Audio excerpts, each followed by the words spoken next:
Zach Wilson, he's got some growing up to do. On the field, off the field, take your choice. The kid has some things to learn. I'm Glenn Naughton with JetNation Radio and JetNation.com. Be sure to log into JetNation.com where you can register and become a part of what is the most active Jets message board on the web. So the New York Jets lose a heartbreaker on the road, go up to New England, lose 10-3 on a New England Patriots punt return for touchdown with 5 seconds left on the clock. A 3-3 game from the half up until the final seconds, and there is no getting around it, folks. I may not be in the building at one Jets drive, so I don't know what I'm talking about, but 3 points on offense is bad, in my opinion. Others may disagree. Zach Wilson, 9 out of 22 for 77 yards. No touchdowns. 3 interceptions dropped by the Patriots. Helped dress the box score up a little bit for Zach in that regard, in the turnover column anyway. The Jets' leading rusher, Zach Wilson, 26 yards on the ground. Michael Carter, James Robinson, Ty Johnson, 19 carries for 33 yards. I mean, just one of the worst displays of offensive football you will ever see in your life, and a fantastic, phenomenal effort from the defense. Who Zach Wilson, after the game, Zach had some interesting things to say. And if you've been following me on JetNation Radio and JetNation.com and on this podcast, and I was a big Zach guy. He was my top quarterback. You know, of the guys who would be on the board, you knew Trevor Lawrence would be gone. I shot back at anybody who's, he's going to be an entitled little brat. He's going to be, he's going to be a snob, this, that, and the other. I just kind of said, look, I have no proof of that. Like, I have no reason. I hear people saying it, but no one providing any evidence of it. Now we're seeing it a little bit.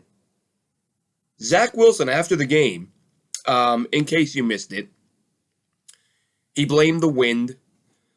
Said he couldn't, tough to throw the ball today in the wind. Mac Jones, by the way, didn't have a lot of difficulty throwing the football in the wind. Zach Wilson said that sometimes the receivers do things that frustrate him too, when asked about his production. 23 out of 27 for Mac Jones, by the way, for 246. So he blames the wind, Zach Wilson does. He says sometimes the receivers frustrate him when he's trying to do his job. And then he tops it off with a simple no. When he was asked, Zach, do you feel like you let the defense down today? They only gave up 3 points, and you couldn't get the win. No. Really? Like, is this where we're at in this kid's development? I'm obviously not talking about on-field development. You got to take some accountability, Zach. You're the quarterback. I heard Josh Allen after the loss to the Jets last week, or 2 weeks ago. I was like, look, I was terrible. I lost, I got to be better. We can't win if I play like that. That was Josh Allen, who I would make the case a little bit better than Zach Wilson at this point in time. So Josh Allen says, I got to be better. We can't win when I play that way. Zach Wilson says, hey, man, it's windy. The receivers, they don't always do what I want them to do. And no, I didn't let anybody down. Scored 3 points. What do you mean, let somebody down? So this is where the Jets are, folks. They have a not very good quarterback he's looking for, he's want to point fingers, and who's the reason? A few weeks ago when they lost and he played terrible. Zach, do you shoulder the loss? No, nothing to do with me. So the Jets might have a problem here, folks. They might have a guy who's got some developing to do on and off the field. And how long might that take? I don't know. But you know what I do know? I know that Joe Douglas and the New York Jets, really, I know the New York Jets fans and the New York Jets, Joe Douglas wasn't around for this, we've been here before. We've been in this very same situation. And the GM at the time, Mike Tannenbaum, made things worse, whereas Joe Douglas will have an opportunity to make things better. What am I talking about? I'm talking about 2010, the 2010 season. And Glenn, that was a good team. That team went to the playoffs. How is this the same thing? What I'm talking about is a quarterback coming out and costing his team multiple wins, not with bad play, but with why is this guy in the NFL play? And that's what the Jets had. You look back at that Jets team in 2010, season opener, the defense gives up 10 points. They lose 10-9. Later in the season, they face Aaron Rodgers and the Green Bay Packers. This is it, Aaron Rodgers when he was the man. Jets defense held Aaron Rodgers and the Packers to 9 points. Mark Sanchez, 0. Jets lose 9-0. A few weeks later, the Jets play the Miami Dolphins. The Jets defense holds the Dolphins to 10 points. 10-6 loss.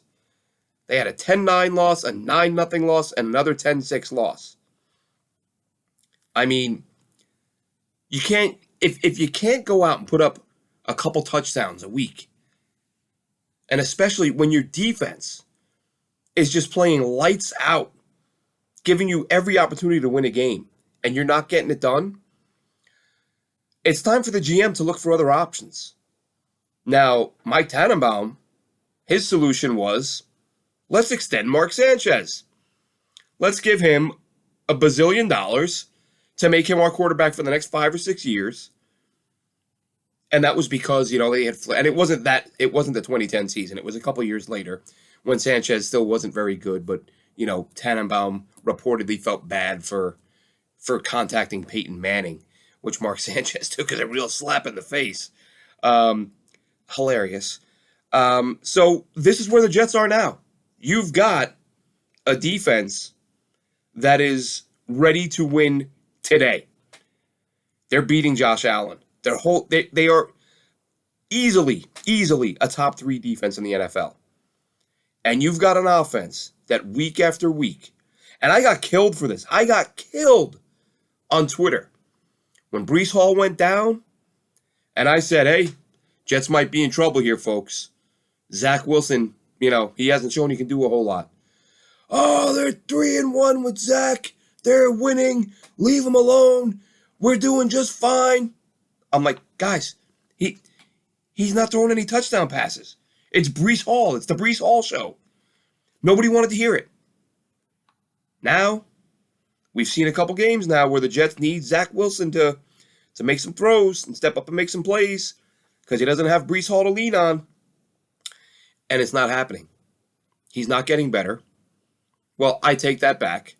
He was better in their last game than he was the previous game. Even today, we didn't see him bailing on clean pockets. But I mean, how low are we setting the bar here?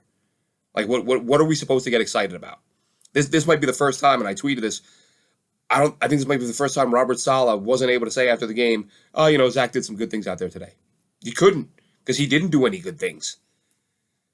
And while Robert Saleh saying we're not going to point fingers, you got Garrett Wilson not pointing fingers. He's not saying this is on Zach, but he's saying we got to be better in the pass game. We need to have faith in our receivers that if you put the ball up, we're going to catch it. Because Zach took some sacks tonight where he had time. He had some incomplete passes where he had all the time in the world. I'm counting. 2, 3, 4. Boom, incomplete. Boom, overthrown. Over the receiver's head. Throws the ball out of bounds. With plenty of time. Yeah, it was windy, but as I said, Max Jones didn't seem to mind. We're not talking about, 50-yard bombs getting caught up in a breeze that couldn't be completed. We're talking balls 10, 12, 15 yards from the line of scrimmage that he's way off the mark. Screen passes, again with the screen passes, throwing them over his receivers' heads. He's bad right now. He's very bad right now. And is Mike White great? No. But might Mike White lead a touchdown drive? Might. But that's irrelevant. I know some of us are calling for Mike White. I wouldn't mind seeing it, but it's not. If you didn't pull Zach Wilson today in what was one of the worst quarterback football games I've ever seen in my life. 9 out of 22 for 77 yards, 3.5 average. Took 4 sacks. And the Jets, Herbig was out, so Feeney's playing. I get it. They're so beat up on the O-line. Zero push in the run game today. None whatsoever. But again, defensively, you can't say enough about what those guys did. 6 sacks total. I thought Quinnen Williams had 2. He didn't. Looking at the box score, looks like nobody had 2. Really, I thought JFM had the first one and another one later. Guess I was wrong on that. Per ESPN, 6 sacks. Lawson, Clemens, Williams, Quincy, and Quinnen Williams, 1 each. Maybe that's why I was thinking Quinnen had 2. Either way, for the defense to play that well, and Zach Wilson to come out and say, no, I don't feel like I let anybody down, that's not a great sign. And, Richard Sherman, who played for Robert Saleh, so he's close to Saleh, and he pays attention to what's going on in Jets land. He tweeted it out. He was like, you set, 7 completions and 10 punts, or 9 completions and 10 punts? You sure as hell let your defense down. I don't know what it's going to take for the kid to start taking accountability, but we've seen him get chippy with the media in recent weeks when things haven't gone his way. He clearly doesn't like being questioned about poor play. He clearly doesn't like being asked if he's part of the problem. Again, stupid comment last. Listen, I get that everyone likes to jump on the media because they're easy targets. But when you say something like, nobody outside of this building knows what they're talking about.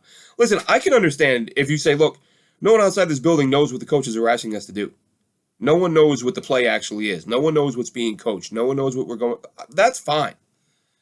But when you say something as arrogant as nobody outside this building knows what they're talking about, so you don't think Richard Sherman knows what he's talking about? Future Hall of Famer, All-Pro, Pro Bowler, Super Bowl champion, played for the coach who is coaching you right now. Doesn't know what he's talking about? Any number of other former players who are looking at this team right now? Damian Woody, one of the best follows on Twitter if you're not following him. Damian Woody said earlier that there's nothing you can say about Zach Wilson's play right now. There's nothing positive you can take from it. I'm paraphrasing. I don't remember the exact quote. But you have former players, all-pros, Pro Bowlers, Super Bowl champions, saying that Zach Wilson isn't it. Zach Wilson's not the guy. So Zach Wilson might feel like anybody who's not working for the Jets currently doesn't know what they're talking about. Listen, I say all the time, if you've listened to me over the years, I always make a point to say, I'm a fan. I'll never pretend to know as much as a coach knows. I'll never pretend to know as much as the players know. But there are some basics that we as fans can observe and say, that's not good. Exhibit A, the Jets offense today. It was terrible. I don't have to be in the building to know that. And people are going to make some very basic observations that are verifiably true, whether Zach Wilson likes it or not. So again, if you want to say the coaches are going over things and you don't know what they're telling us, that's fine. But when you say, and the media's going to come after him for that, and you saw it already on Twitter, some of the beat guys. Well, I'm not in the building, and similar to what I'm saying right now. But can you blame people when you come off as that cocky and arrogant to say no one knows what they're talking about, and then you go out and you throw for under 80 yards, and you have 3 dropped interceptions? People don't know what they're talking about when they say that you're playing poorly. I think people know what they're talking about. when you watch that game, I am not looking forward to this all 22. Nobody in their right mind is looking forward to this all 22, at least offensively. Defensively, that'll be fun. But they lost the game, and there's really not a whole lot. I mean, other than saying this is a combination of one of the worst offensive performances you've ever seen in your life, combined with one of the best defensive performances you've ever seen in your life. I mean, the Jets, I know the Patriots aren't exactly, the greatest show on turf, but you held them to 3 points all day. as I said, 6 sacks on the quarterback. And it came down to a punt return. Where, look, there were some blocks in the back, and I'm seeing the tweets and the pictures and the screenshots and the look, oh, this is how they scored it. I don't even care, honestly. The Jets have bigger problems right now than some missed calls by the refs. It appears that, once again, they don't have a quarterback. So who's it going to be next year? I think at the very least, you bring in a veteran to compete with Zach Wilson. All right, Zach, you want the job this year. It's not getting handed to you.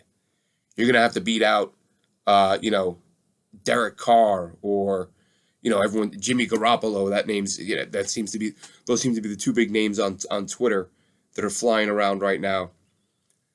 You got to bring in somebody to compete with him, because if he doesn't take some major steps in the coming weeks, you have to assume he's not the answer. And you want to hang. Sure, he could maybe take some longer to develop than other guys. You want to let him hang around and compete and try to develop. Fine, do that. But you got to bring somebody in. You got to bring in another quarterback. You can't stick with him. Robert Saleh did say after the game that benching Zach is the furthest thing from his mind right now. So you got to take him at his word. Because, like I said, if he didn't bench him today, first place on the line, and the guy couldn't move the ball to save his life, and Saleh still sticks with him, you have to assume Saleh's sticking with him no matter what. So it is what it is right now. The Jets are 6-4, exceeding some expectations, but the quarterback, as I said, we've been here before. A defense that's ready to go, ready to win now, and a quarterback who's stopping it from happening.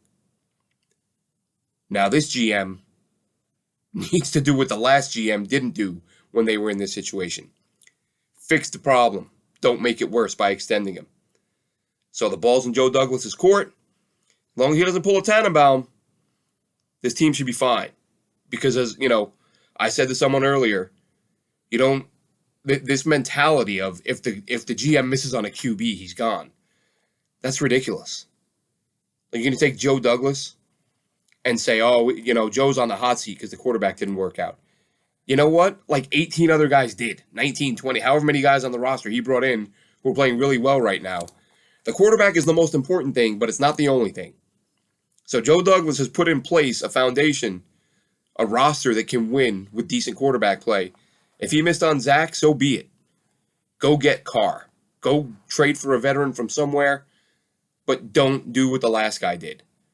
Don't put the blinders on and say, this is our guy, we drafted him, we're going to stick with him, and thick or thin, good and bad, ugly or not. No.